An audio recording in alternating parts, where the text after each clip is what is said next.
morning, Brent. Here we go. Let's do it. So you guys are probably wondering, when I sent that out, I said, what, we were gonna give ourselves a big hug to our database for this time of year.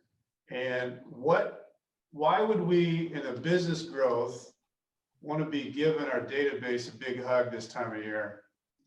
To know that we're supporting them and there for them.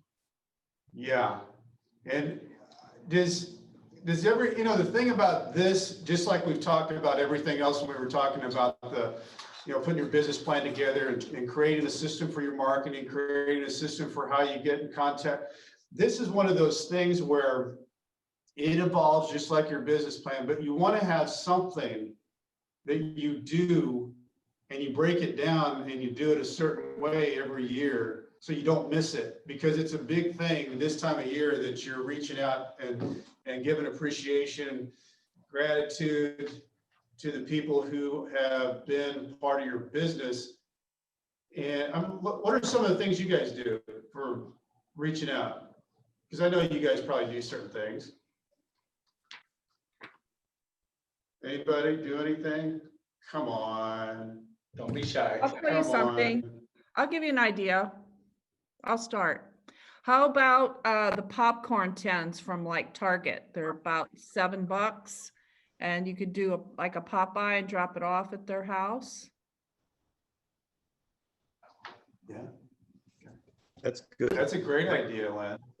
My clients all seem to like booze. So that, Booze? yeah. Okay, I want to be your client, I guess then, right, Randy? Okay. Buyer agreement coming over. Check your email. Booze is good. I'll say, Randy, don't forget me. Yeah.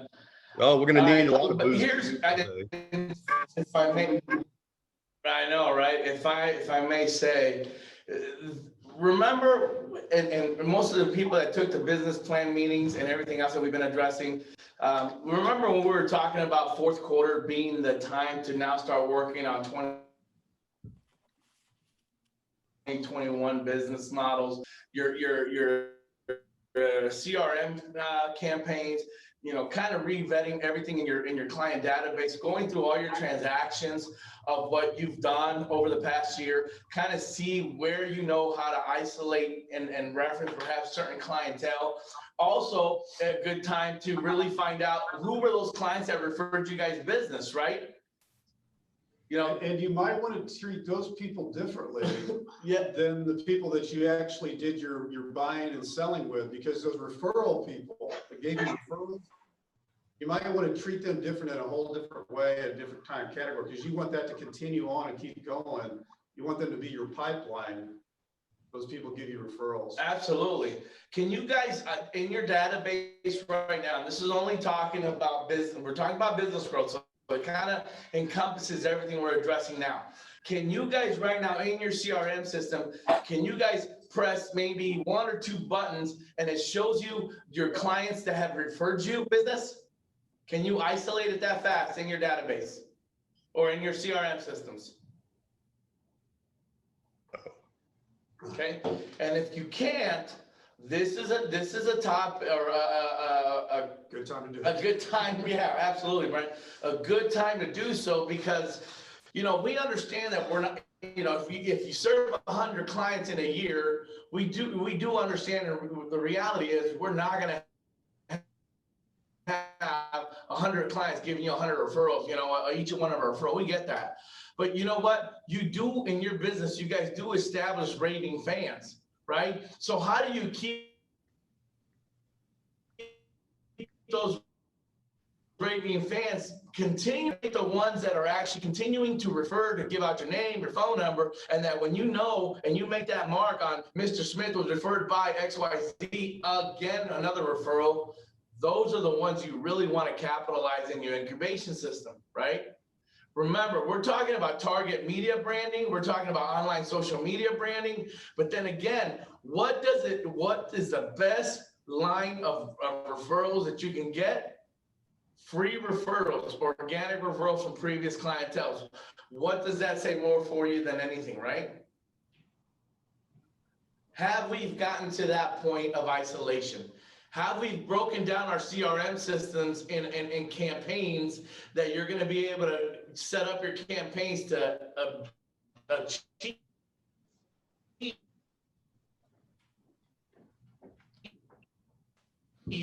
certain things?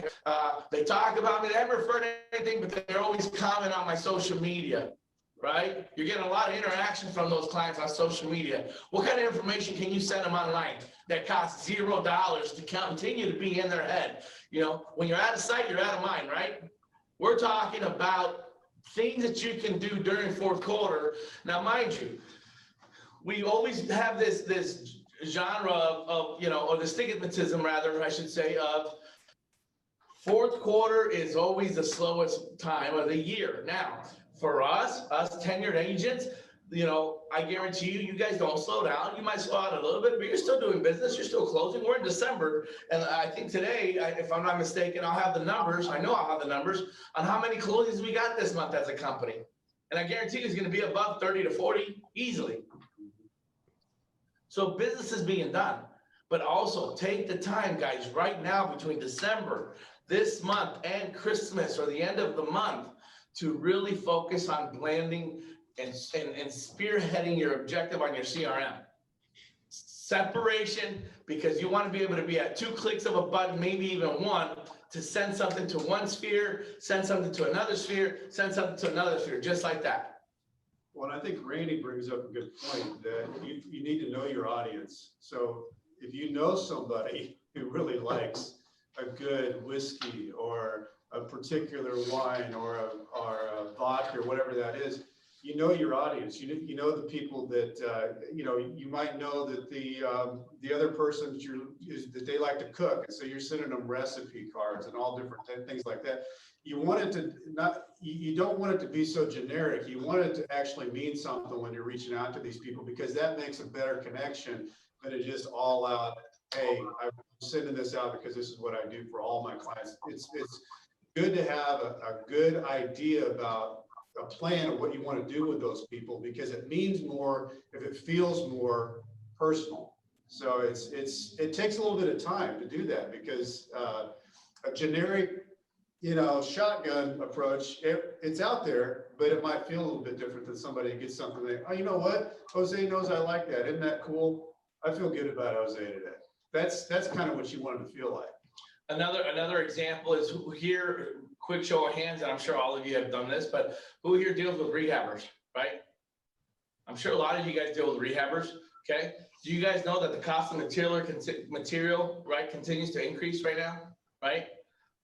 Wouldn't it be good to have informational data sent to your rehabbers and, hey, just so you know, the cost of lumber went up 10% or 5% or whatever, and it continues to go up. I think true legitimate rehabbers should probably already understand that, but at the same time, enter Corey, but at the same time, it wouldn't be a bad idea to have that fresh in mind on an email, right? Or some type of little quick FYI of, hey, material costs are going up, or guess what? We just found out that, you know, PVC has gone down by 6%.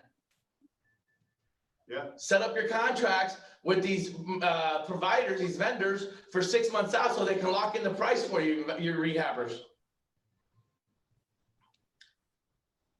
It's again, having that information ahead to give them something of value. And as Brent said, it doesn't have to be a balloon or an umbrella to cater to all your database. Let's now look at starting to identify your database in quadrants, right? That makes a huge difference, because guess what? Once you do that, you yourself, it's like a mail slot. Oh, this type of client is this slot. This type of client is this slot. This type of client is this slot. And you already have these campaigns, these email drips or contact drips lined up. Out of sight, out of mind, press of a button, and you're ready to go. Special events. I mean, you come up with tons of ideas. If you guys want tons of ideas, call, let's get a hold of Brent, myself, or Lynn, and we can sit down and talk about these ideas. Not a problem. I could send you guys out these ideas here that Lynn actually found that was, if you're trying to think of something a little bit different, I'll send it your way. Now, I'd like to do now, this is an open discussion. We always want business growth to be an open discussions. I want to hear your greatest success as far as fourth quarter comes around, what you do to prepare yourself for brand awareness. And I want to hear, and I'm taking it from my brother's own words, because I always say, what is your weakest link? But he's corrected me a few times, and I really like what he says. Where are your needings of improvement? Where can you improve, right? Where can you improve right now during fourth quarter? I right? think one of the things that is good to look at too, when you're talking about, because you're talking about branding and advertising, right? Absolutely. Okay. So when you think of branding and advertising, what do you think of when you think of a brand? What do you think of when you think of a brand? Think of somebody name a brand. Remax, Nike. Nike? What'd you say, Lynn? Remax. Remax is a Remax is a brand, brand, right? absolutely. Remax is a brand, Nike's a brand. So what do you think of when you think of Remax? Real estate, Real estate, Okay. What do you think of when you think of Nike? tennis shoes, shoes, What? shoes, Shoes, sports, right. Excellence. What do you think of when you think of Apple? Computers, What? computers. Computers? Amazon. I think they rip us off every time they come up with a new phone every 3 months. That's what I think about Apple. But I still buy them. That's the crazy thing. Let me tell you something. Amazon. Kind of interesting. Amazon, yeah. Amazon, right. Starbucks. You know, Starbucks. Starbucks.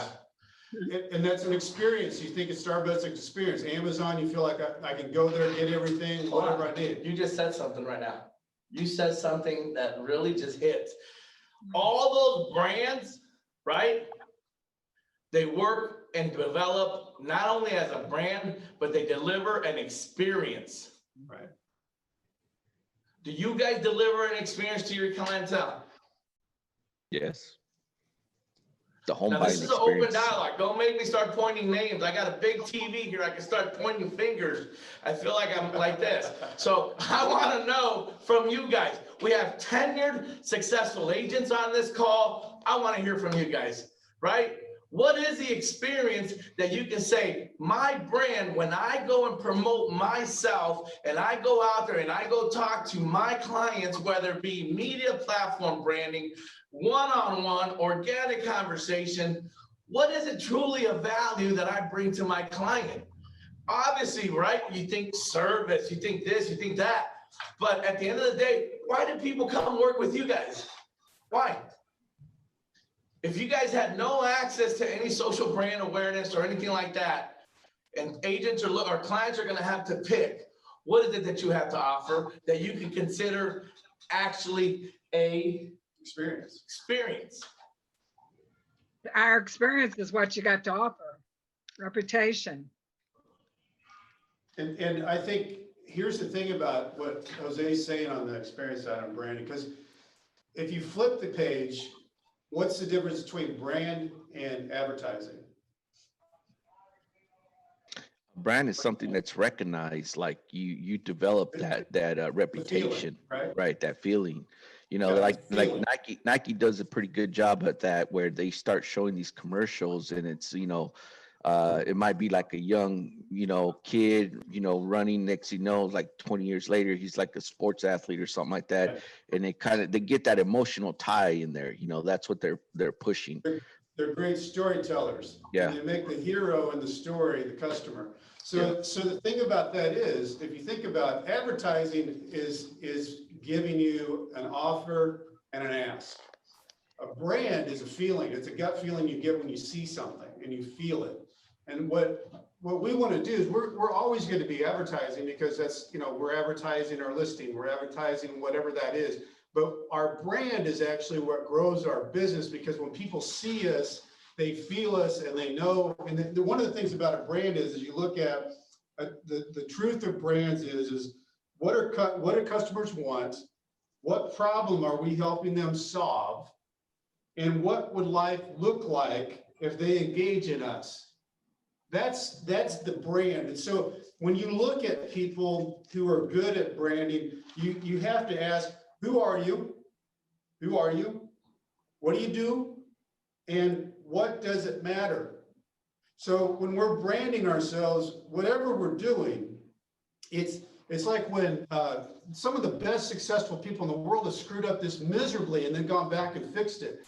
Steve Jobs is a great example of that. When he in 1983 came out with the computer Lisa, he went out and bought a 9-page ad in the New York Times. Did you know this? I didn't know it either. No. So he went and bought a 9-page ad in the New York Times, and it was all about the technology and how it was better than every other computer that was going to exist, and all the tech talk and the geek talk, which somebody in that small universe would have gotten as they were, you know, in his company or they were in that world. But it failed miserably. And then he got kicked out of the company. He went and did Pixar, and it was all about storytelling, and it was all about a feel.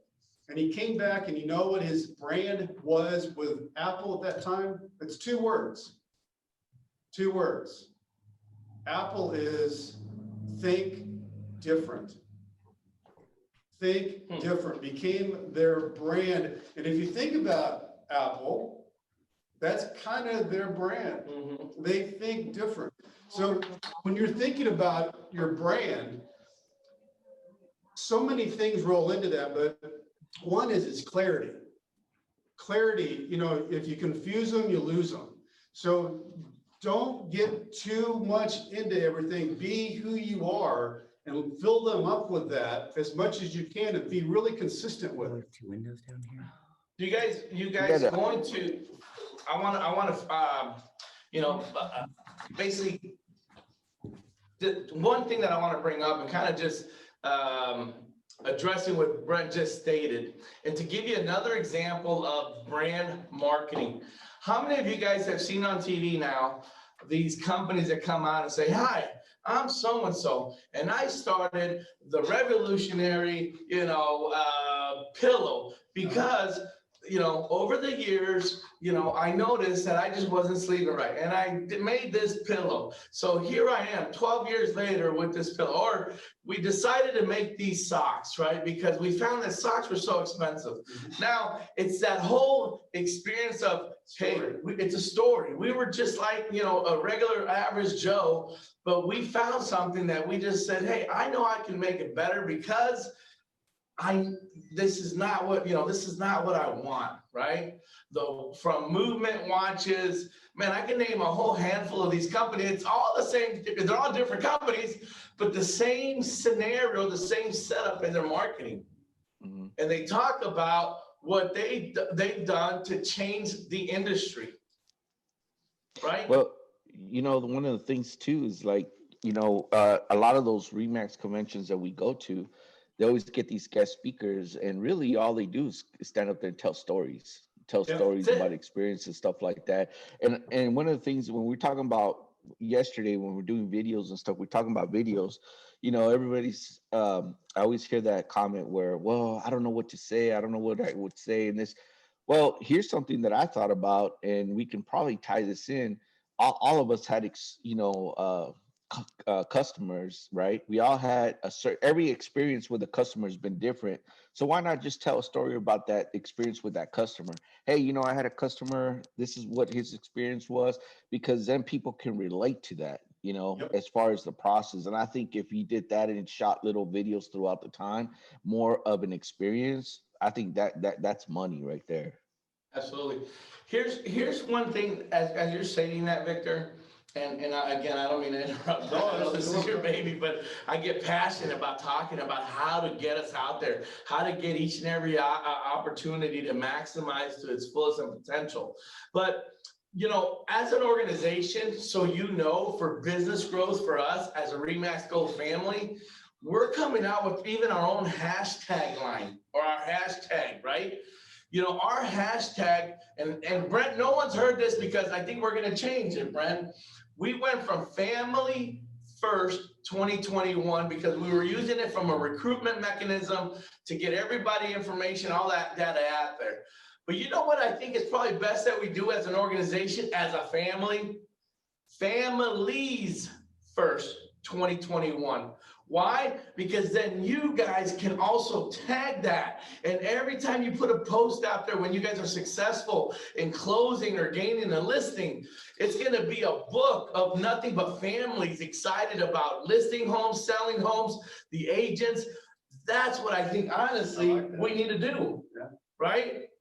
Because it is. RE/MAX Gold is about family. It's about families first, period. We care about each other long. You know, we are a family under this umbrella. We are, right? So that I think we're gonna do. But now, take it to what Victor was saying, right? Everybody tells a story. Everybody, for the majority of you guys here, have worked on business plans with Brent and myself, okay? The next is, what is your story? How do you contemplate that into your business plan for 2021? How do you get your story out there, marketing it, branding it for the end of fourth quarter to start piggybacking into 2021? Because again, business growth starts every year, you know, when the cycle turns, which is January, correct? But what do we have to do in any business? We got to be working way before that to get ready for that year. You can't start January 1, 2021 and start looking at ideas and options of how you're going to run your business for 2021. You're too late. What's your story? Number one. Two, how do you identify your CRMs, right? How do you identify your CRM? How do you break them down into quadrants? Brand, as basically we've all discussed, right?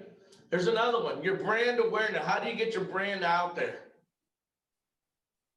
And last but not least, how do you get on it now? How do you get on it now, guys?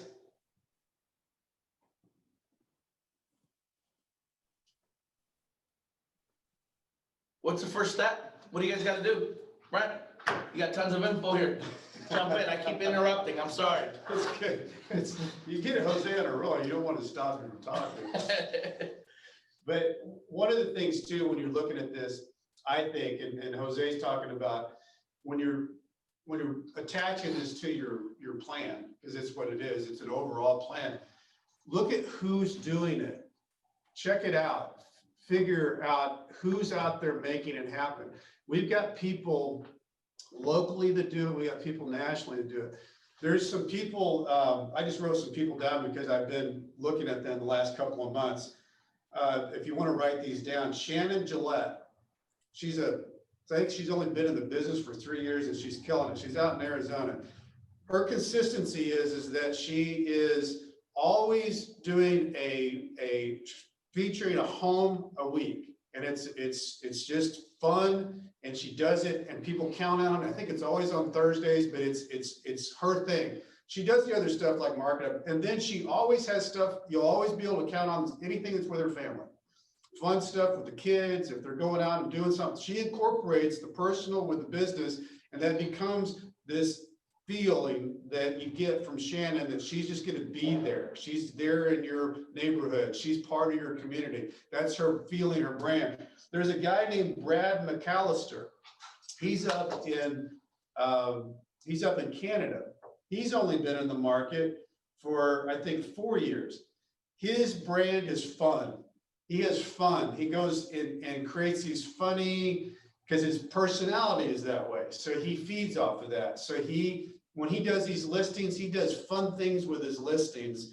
And then he shows the fun things he does with the people once he gives them the keys. And it becomes, people think, hey, I want to do business with him. He's just a fun guy, and he knows his business. He's all about creating that feeling of, I want to be with that guy. He's a good guy. Ken Pozek. This guy is down in Orlando. Another guy that was living in Michigan, decided he wanted to live in Florida. He's only been he's actually that neighborhood that is called, it's right outside of Disney World, and it's all a developed community of the fantasy of what you want your neighborhoods to be like. And it's got the banks and the schools and whatever. Disney actually built it.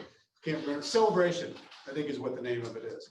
But he's all about that. That's all you'll see with him is he's always promoting that area. And he's become a huge agent because he's the go-to guy because he's walking around there all the time. He's doing and presenting why it's so great to live there. So when you look at these, you'll start to feel like you've got a theme. I think, Neil, you're on the theme with, I'm seeing that every week that you've got some really good looking food that I want to eat. But you're getting that theme going because that's a thing that you like and you know, and the ability to go and present, that creates feedback and it creates a feeling with you. And my thing is don't think that you've got to be somebody else. My thing about looking at other people doing something is to see how they're doing it and then plug in what you do, what you feel good about, what your interests are, and then fill that up. Fill that up. The one thing that all of us can do is give a market update of the area that you're interested in once a month. If you want to get started on something, do that because at least that'll give you a starting point that the people who are in your world will think, okay, well, Victor knows the market. That's the first thing you want people to think. You know, no matter what, if I'm going to call you, Jose knows the market. So that material and that information is out there. So do that. And if you feel like that's one of those things you don't have to be on camera. You can talk it through and you can show the information, but if you're on camera, it helps your brand. But start with that because that's something, that's a place of interest. You know, what we talked about last time we got together. If you're interested in a certain area, right now it's not easy to go out and talk to people, but you can Zoom people, Zoom all the principals in the area of the area you're interested in, have them talk about their schools. They love to do that. And all of a sudden you look like an expert again. And what are people interested in that are looking to move into areas? They're looking at school districts. Things like that you can reach out and do. They don't cost you anything, but they start giving you content and brand. People start getting a gut feeling about you and just doing business. I mean, Sarah, I know that you are already branded because you do all that business. And so people know you. So it's easy for you to piggyback on that and roll with whatever you want to do that's interesting because you've already kind of got yourself sunk into the community. So for those people who have a lot of business, just supercharge it because you're already out and plugged in. For those who don't have a lot of business, it's even more important because that becomes the brand that you're going to jump ahead of your business and people are going to say, hey, want to do business with Neil, like Neil. Neil's fun. Neil's in the business. Does that make sense? Yes, Sarah. I think Sarah, you're on mute, Sarah.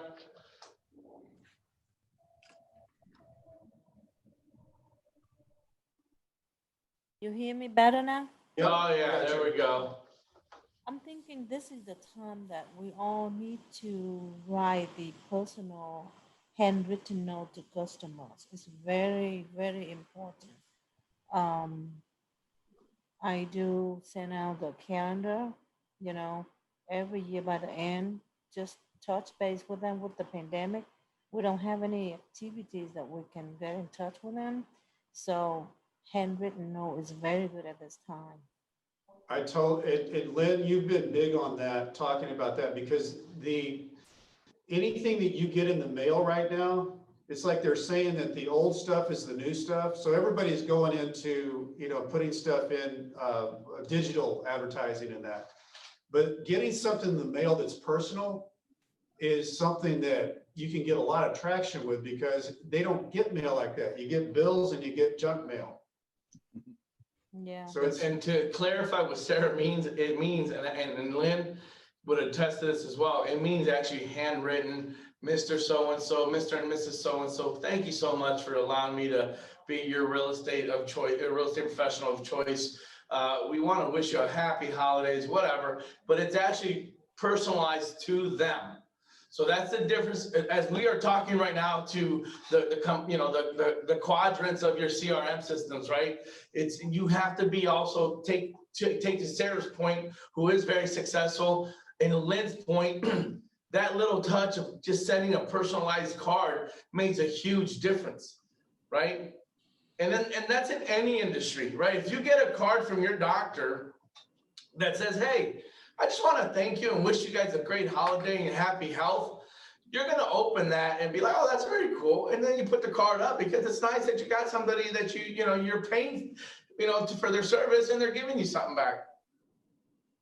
Right? But let me back up a little bit and piggyback on the importance of the branding, the social media, what we were just talking about. Who here also goes on their back end social media platforms and find out how their posts are doing? You Good job, click Sarah. inside and you will see how many people engaged in your post. Yep. And you can see Now, some people even share your post, stuff like that. Sarah, how much does that cost you? Oh, it doesn't cost you anything. Right, it's free, right? Yeah, it's free. Yeah, it's free. Okay. Now, I'm gonna pick on Kay. Put your glasses on, Kay. Here we go. There, she's ready to fight. All right. Kay, do you know what probably was your highest post so far, maybe in the past 3 weeks? The sign, Huh? sign that was in my front yard. The sign that was in your front yard, right? You got 177 likes and 139 comments. Which is unreal. Yeah. Right? Yeah. Now, let me ask you guys something. Hey, Lynn, when we decided to do these signs, what did we want to do? We wanted to show appreciation to our agents and how much we value them being with our organization, right? And how much we appreciate them always being with our organization and the success that they've had with our organization, correct? Yep. Okay. Very simple, very personalized within our organization. Do you think at the end of the day, the money was worth for that to us? Was it worth it to us to show how much we appreciate you guys? Absolutely, right? So you need to know, right, what your consumer is, right? This little sign that just showed appreciation to everyone that received them, and I'm sure it's everybody, but look at how much information she gathered off that one post.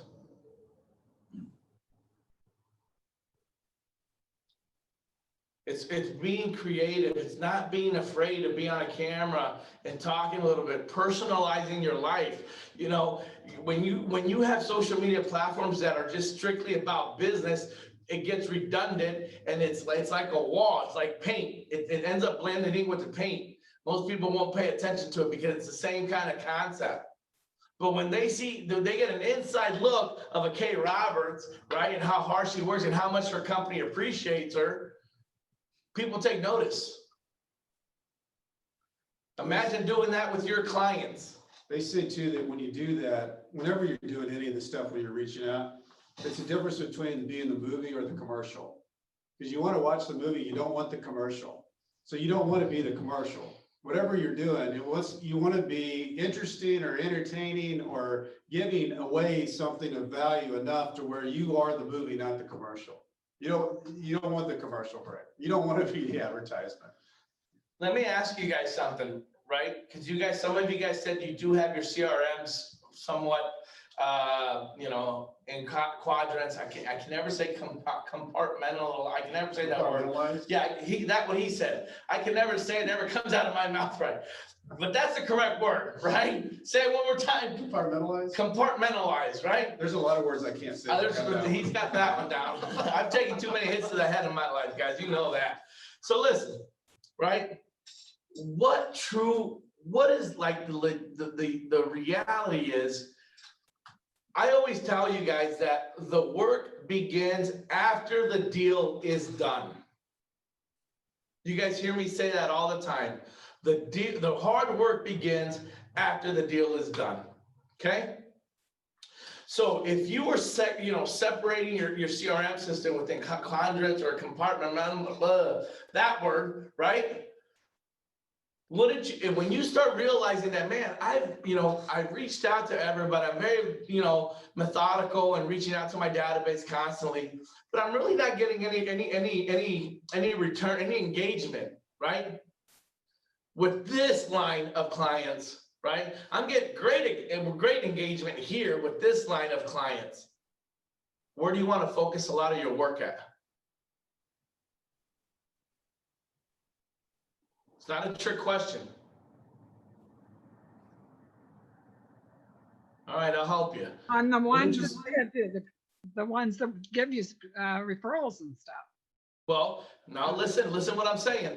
This one, you're doing great. You're getting a lot of referral, right? This one, even though you're having some type of engagement, but not much. If this is an engagement pipeline that you're getting a tons of referrals, everything's going great, right? It's almost like you set that on autopilot now with all your campaign, your everything, right?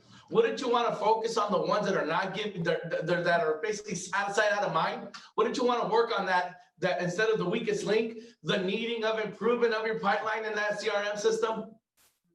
Because if you can only let's say you have 20 or 30 in that pipeline, right? But if you get one deal referral from one of each of those 20, that's an additional 20 transactions a year that you normally wouldn't get. And if your average dollar literally is 200 grand, which is way below the average, how much volume is that? Somebody do the math. 20 transactions at 200,000 is how much? 30,000. What is it? 30,000. I think. 400. I mean, 200,000 times 20, guys. 4 million. 4 million. Oh, yeah. Thank you. And let's say out of that 4 million, you're getting 2.5%. How much is that? Black and white numbers, guys. Simple math. I'm not good at math, but I can run these numbers in my head like the Rain Man, but it'll spill out. It's 100 grand. Yeah.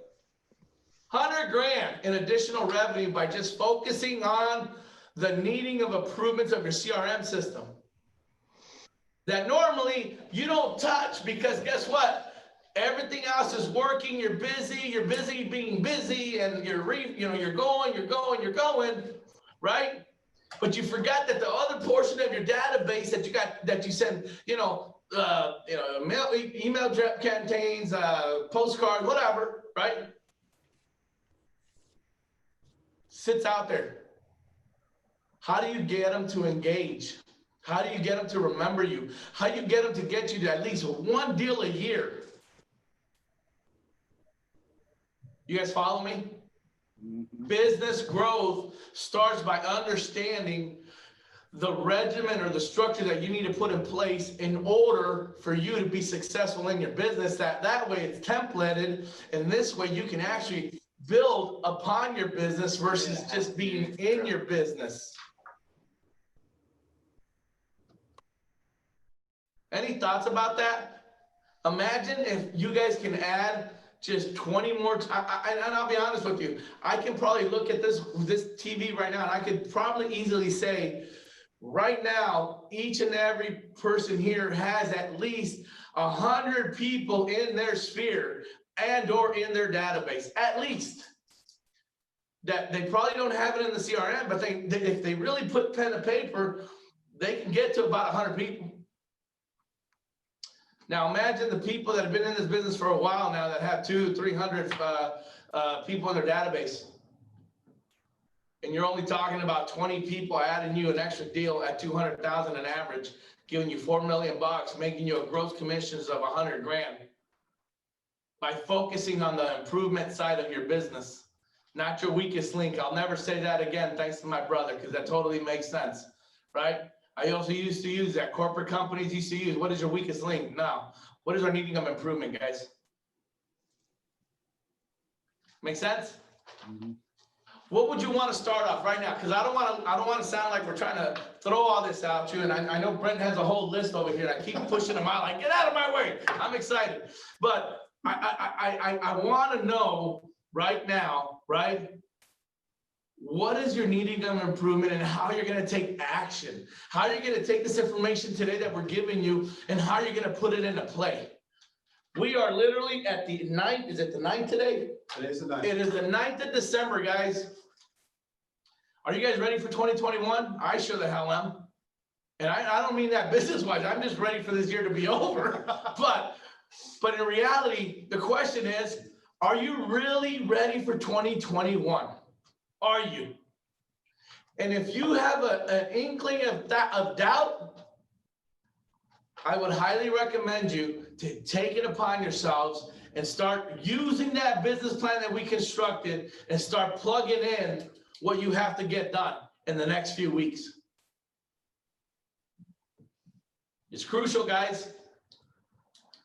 Remember, what you do December 30 or January 2020 to December 31 or 31 December of 2020, once that year is over, guess what? That business is gone. It's done.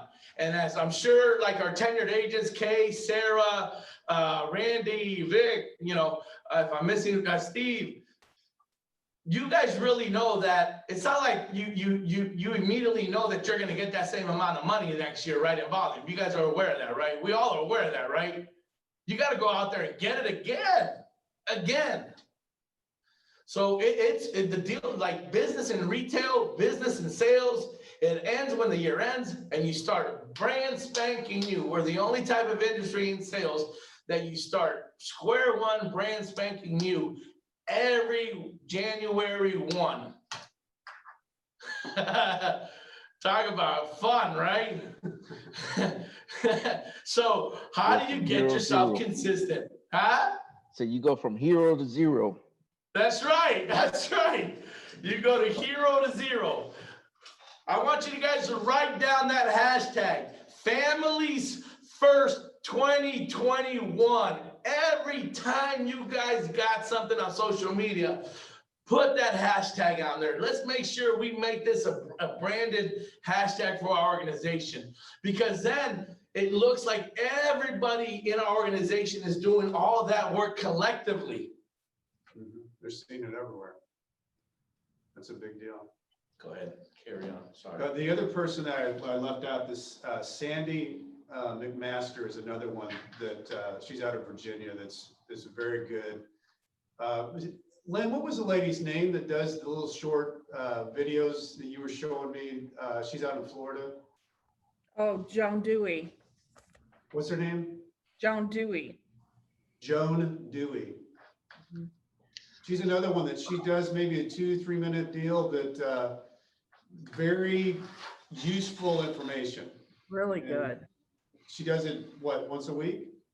Yeah, so it's a tip. Like she might say, if you're getting your house ready to put on the market, the first thing the buyers walking up are going to look at is the landscaping. And then she'll throw out 2 or 3 little ideas or tips on cleaning up your yard.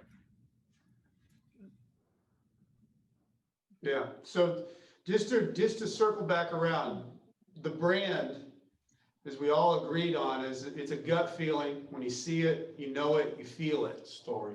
And your story is what creates that feeling. And it kind of goes to the storyboard of what do your customers want?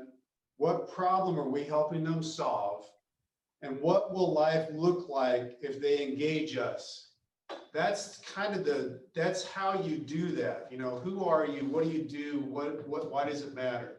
So those pieces of anything you're going to do, make sure it's real clear. It's not muddied up, but you're always making a clear approach to what is your vibe? What's the vibe you're creating?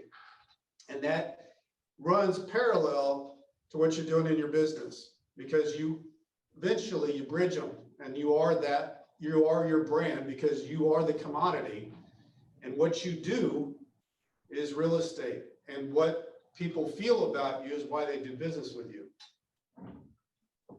And that story part of it, there's whole things, books written about storytelling. The best salespeople in our world are storytellers. The best salespeople are storytellers. I mean, you look at Brian Buffini. Have you ever entered into a Brian Buffini podcast or anything that he does? You know his world. He tells stories, and his stories are about what Victor was talking about. There's scenarios that you feel because you know them. You can relate to them. Whether you're in sales or you're not in sales, you relate to Brian Buffini because he's a rags to riches story, and he worked really hard. And he can get you there because if you do this system, if you believe in what those systems are, you too can do what he did. So everybody has a story. How you incorporate it into your world is what makes you the brand. And it's one of those things you kind of have to think about too. What do I want to be? What do I want people to know? And how does that relate to my business? And that starts creating that vibe. Guys, speaking about, off the subject, but speaking about Brian Buffini, we've all been through a lot of his Brian Buffini teachings. But there was one time we went to convention and we had him as a guest speaker, and just a small little story, which I thought was freaking hilarious but he just mentioned rags to riches. That when Brian Buffini decided to get into the real estate, when he moved from Ireland to Canada, he literally got his real estate license. And once he got it, he was all excited, but he had this beat up old car. You guys remember this story? And he finally received his multi-high list, buyer that was like wanting to buy something like $1 million or $2 million. But he was so ashamed about his car because he had to enter through the passenger side because the driver's side didn't work. You guys, some of you old timers like us, you guys remember this story, Brian Buffini? He had a rope tying the one door to the other. He tied the other door, right? He tied the door to the other door so make sure it doesn't fall out. He ends up parking like 3 blocks away, and he just said, no, he meets his client, and they're like, oh, it's funny, I didn't know you were here. He said, oh, yeah, I'm here. I wanted to go ahead and just take a walk around this beautiful. He sells the environment of where he's in because, he didn't know, and he went in there to check to see how the lights work before all of it. But the point is that why it's in my mind is that he knew what it took, right, to present himself as the premier real estate agent when he was just barely starting. He knew how to talk and tell his story to those clients. Mm-hmm. And he got his first $1 million or $2 million deal done.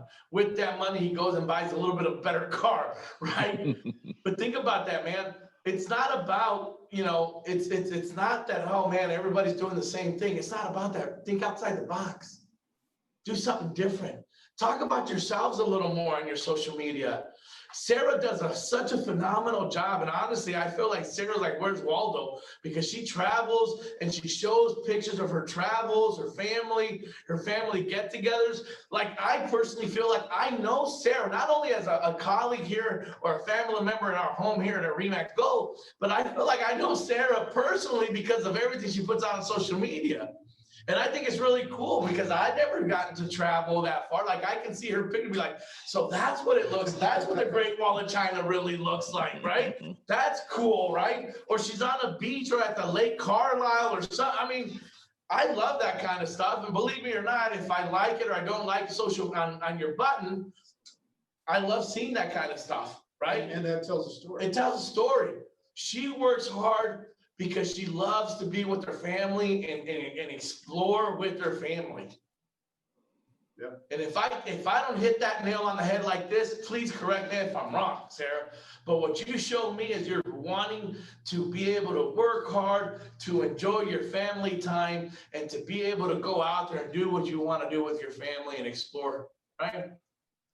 That's storytelling, guys. That's not making your social media a business mechanism that just simply goes out there and then you become this gray wall that everybody just sees all the time. Oh, there's another listing by Sarah Bonnie about a house, or there's another listing about, this. No, she knows how to congratulate her clients. She knows when it comes to business, but she also shows the lighter side, the family side, the person who she really is.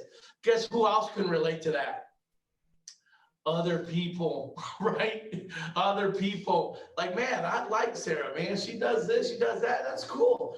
You know, maybe whenever the time comes, or they think about selling or buying, they're like, oh, you know what? Let's call that Sarah lady. She's approachable and relatable. Yeah, she's relatable and she's approachable, right? The other day, I posed one sold property that I congratulate my client, and then there was one lady, she said, oh, I'm looking for a house like that in that neighborhood for $400,000. Let me know if you find something like that. I'm like, oh, somebody I don't know. And I don't know, like, this come from somewhere else. Yeah, we keep in touch. Wow. How cool is that, guys? Right? How cool is that? Be creative, have fun, guys, have fun. The more fun you have, I guarantee you, the more engagement you're gonna have, right? Yep. I know we're all not photogenic. Listen, I got the face for radio.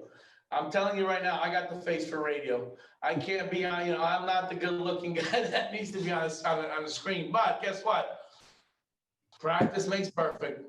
Get it out there, have fun with it. Guys, it's going on 11 o'clock as usual. We only want to take an hour of your time because I know you guys are busy. We want to appreciate you guys for continuing being on these training sessions and these seminars with Brent and myself.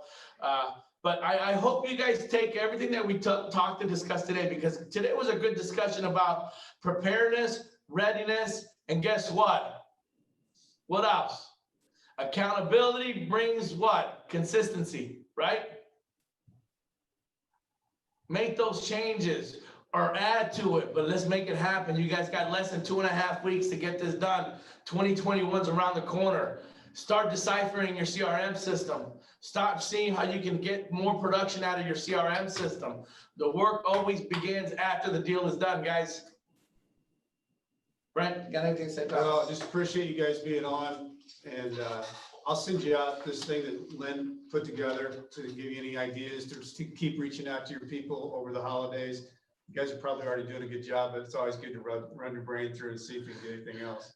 I'm sorry, I hijacked Brent Business School. I apologize. I apologize. Good stuff, good stuff. I get on the roll, I get excited, I get passionate, guys. Thank you so much for being on it. We'll talk to you guys soon again. See you guys. All right.